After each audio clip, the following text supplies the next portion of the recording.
меня хорошая новость. После прихода тех 3 парней в прошлый раз я долго с ними разговаривал. Они мне предложили на выбор 2 варианта. Первый вариант связан с моей полной изоляцией. Меня помещают в специальное заведение, где я проведу всю оставшуюся жизнь. Кормежка и прогулки будут. Но это все.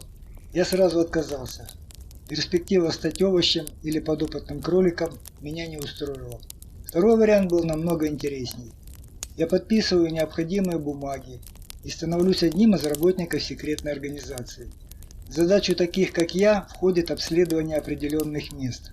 Просто разведка и все. Но строго по инструкции.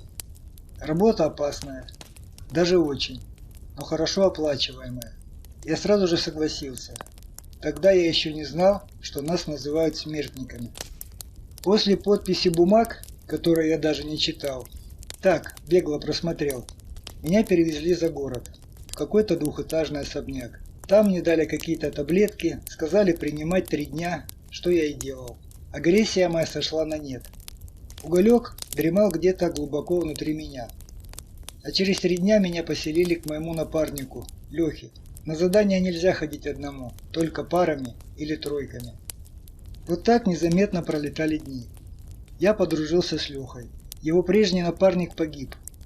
Его разорвала химера в какой-то заброшенной деревушке. Все это время меня усиленно обучали спецы. Я теперь многое знал, и удивить меня на словах будет трудно. Помогли в этом разные фото и видео из реальной жизни. Я не подозревал раньше, каких только монстров нет на этом свете. Я уже не говорю про тот свет. По моей просьбе мне сделали специальный диктофон, который крепится на груди. Он был очень легкий, но защищен от ударов пыли, жары и воды. Теперь я в него спокойно говорю все, что хочу. После задания мои записи профильтруют, изъяв всю необходимую информацию. И еще нам выдали специальный приборчик, который тоже крепится на теле в любом месте. Когда его включаешь, он издает звуки горящего костра. Эти звуки успокаивают и создают иллюзию тепла, когда на улице прохладно. В случае опасности начинает играть жуткая музыка, от которой и мертвый проснется. Тьфу-тьфу-тьфу. Если кто-то сможет настроить короткие волны 9,49-99 МГц, то может слушать меня в прямом эфире.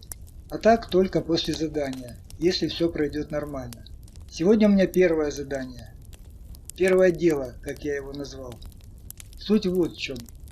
2 охотника за сокровищами взяли металлоискатель и пошли искать клад, который якобы зарыт в лесу, на поляне каким-то разбойником.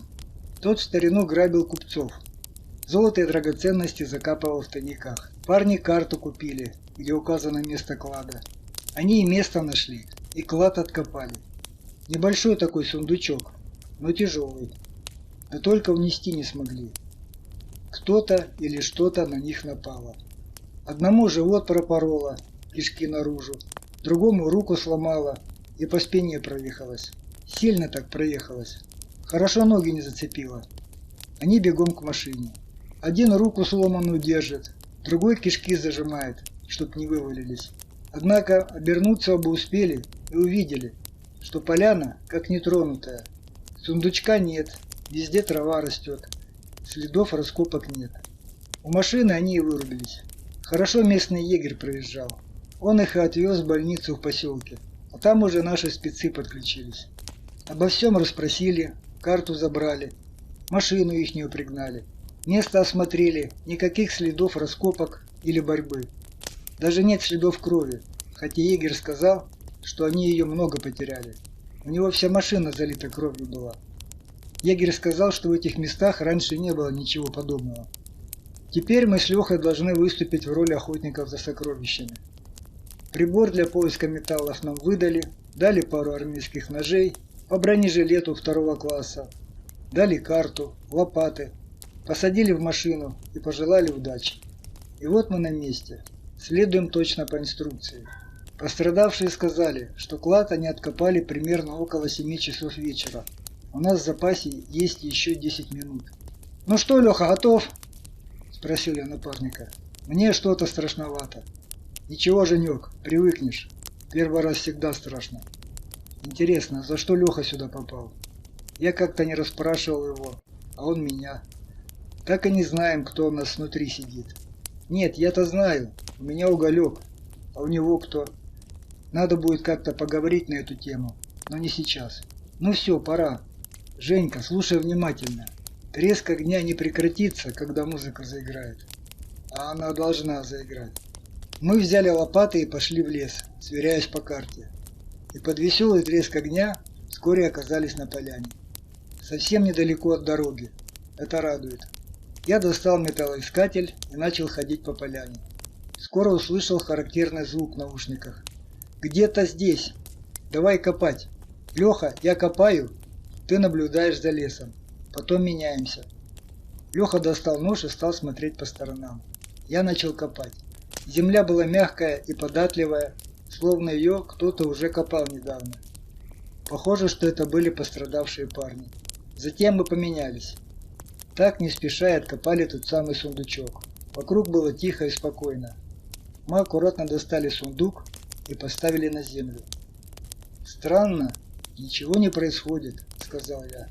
И как бы издеваясь надо мной, над поляной раздалась жуткая музыка. «Ходу!» – заорал Леха и бросился бежать в сторону дороги.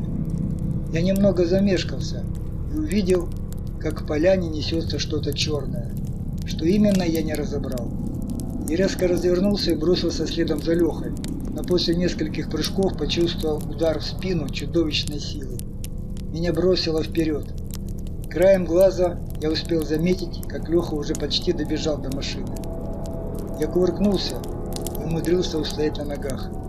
И тут же врезался во что-то и отлетел назад. От удара я прикусил губу и почувствовал вкус крови.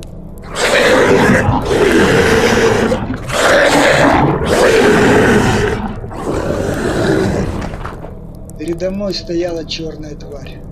По-другому это создание трудно назвать. Гора мышц с головой, как у льва, но с рогами и длинным хвостом с шипами на конце. Тварь не спешила меня убивать. Что-то ее заинтересовало. Возможно, это был бронежилет. Ей было интересно, почему я не истекаю кровью после удара в спину. «Женька, стой! Не двигайся!» Услышал я Лехин голос. «Это химера! Я попробую отвлечь ее внимание. Он все равно ничего не сможет сделать», — подумал я. «А так хоть он жив останется». «Вали отсюда!» — что есть мочи, заорал я. «Прыгай в машину, иду в поселок быстрей!» Тут же я услышал звук заведенной машины и немного успокоился. Леха расскажет спецам, что здесь произошло. От крика меня заурчало в животе. Я скорее почувствовал, чем понял, что это просыпается Уголек. «Давай, родной, давай! Мне очень нужна сейчас твоя помощь!»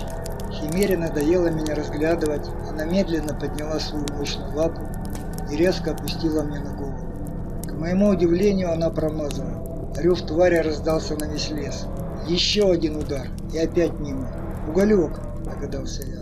«Он мне помогает как может, отводя удары химеры. Но надолго его не хватит. Мне нужно что-то делать». И я решился. Я резко рванул в лес, петляя как заяц. Сзади раздался топот химеры и треск ломаемых деревьев. Тварь перла напропалую. Уголек мне помогал как мог. Ни один удар твари не достиг цели. Пока.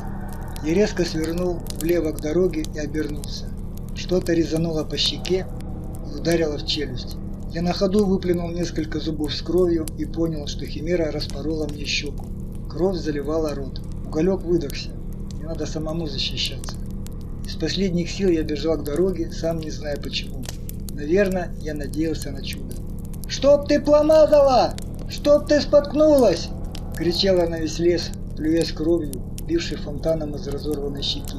И вдруг я увидел машину. Нашу машину. Леха не уехал. Он не бросил меня. Машина стояла с заведенным двигателем.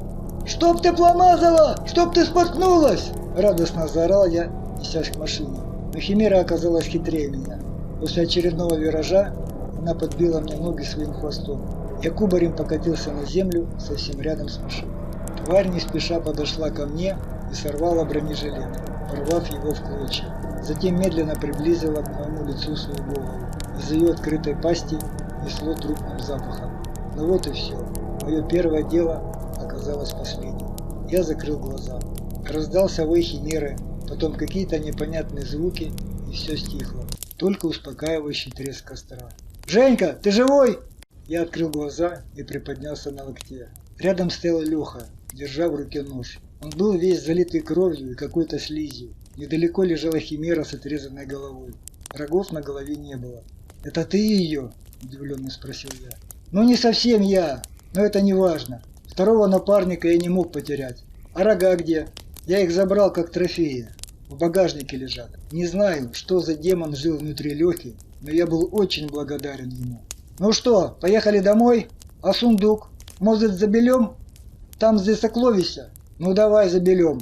Купим себе остров где-нибудь», – улыбнулся Леха. Я поднялся, вытер лицо, и мы не спеша пошли в сторону поляны. Но через пару шагов снова заиграла музыка. «Ну его к лешему это сокровище! Прыгай в машину!» – заорал Леха и прыгая за руль машины. Я сиганул следом за ним. Леха рванул с места и помчался по дороге. Наконец музыка стихла, был слышен только звук костра. Вот и ладно, вот и хорошо.